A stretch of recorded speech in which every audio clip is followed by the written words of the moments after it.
कहानी महाकवि का बलिदान जातक कथा। हिमालय के फूल अपनी विशिष्टताओं के लिए सर्वविदित हैं।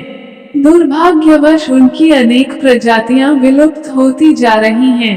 कुछ तो केवल किस्से कहानियों तक ही सिमट कर रह गई हैं। ये कहानी उस समय की है जब हिमालय का एक अनूठा पेड़ अपने फलीय वैशिष्ट्य के साथ एक निर्जन पहाड़ी नदी के तीर पर स्थित था।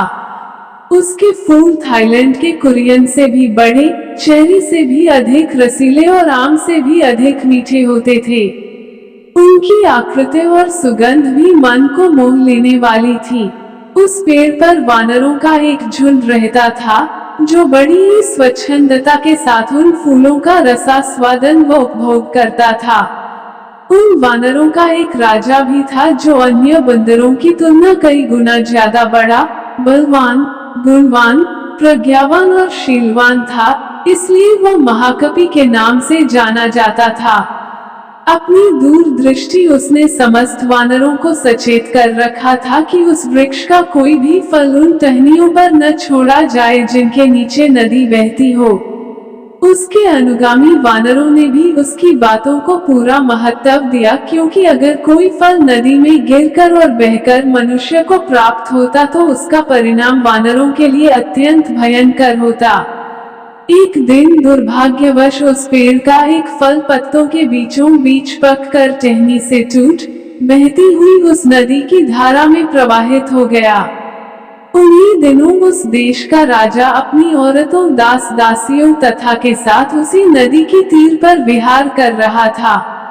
वो प्रवाहित फल आकर वहीं रुक गया। उस फल की सुगंध से राजा की औरतें सम्मोहित होकर आंखें बंद कर आनंदमग्न हो गईं। राजा भी उस सुगंध से आनंदित हो उठा। शीघ्र ही उसने अपने आदमी उस सुगंध के स्रोत के पीछे दौड़ाए। राजा के आदमी तत्काल उस फल को नदी के तीर पर प्राप्त कर पल भर में राजा के सम्मुख ले आए। फल का परीक्षण कराया गया तो पता चला कि वो एक विषहीन फल था।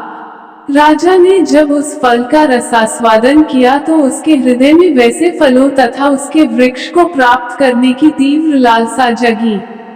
क्षण भर में सिपाहियों ने वैसे फलों पेड़ को भी ढूंढ लिया, किंतु वानरों की उपस्थिति उन्हें वहां रास नहीं आई। तत्काल उन्होंने तीरों से वानरों को मारना प्रारंभ कर दिया।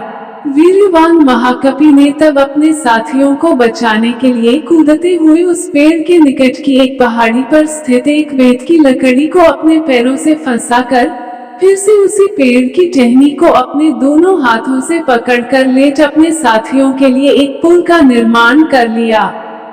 फिर उसने चिल्लाकर अपने साथियों को अपने ऊपर चढ़कर बेतू वाली पहाड़ी पर कूदकर भाग जाने की आज्ञा दी। इस प्रकार महाकवि के बुद्धि कौशल से सारे वानर दूसरी तरफ की पहाड़ी पर कूदकर भाग गए। राजा ने महाकवि के त्याग को बड़े गौर से देखा और सराहा। उसने अपने आदमियों को महाकवि को जिंदा पकड़ लाने की आज्ञा दी। उस समय महाकवि की हालत अत्यंत गंभीर थी। साथ ही वानरों द्वारा कुचल जाने के कारण उसका सारा शरीर विदीर्ण हो उठा था। राजा ने उसके उपचार की सारी व्यवस्था भी करवाई, मगर महाकवि की आंखें हमेशा के लिए बंद हो चुकी थीं।